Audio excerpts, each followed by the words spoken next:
श्री स्वामी समर्थ. बघा, पैसा खूप येतो आपल्याकडे, पैसा येतो पण तो पैसा टिकत नाही, लगेचच निघून जातो, पैसा खर्च होत राहते.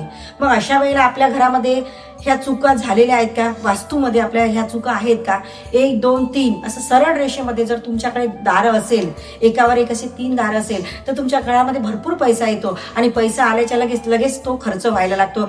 मग तो आरोग्यावर, तुमच्या आजारावर असो किंवा कुठेही अवांतर खर्च व्हायला लागते, कारण त्या पैशाचा योग्य उपयोग होत नाही. मग काय करायचं अशा वेळेला? आपण काय करायचं माहिती का? कोणता उपाय करायचा आपल्याला?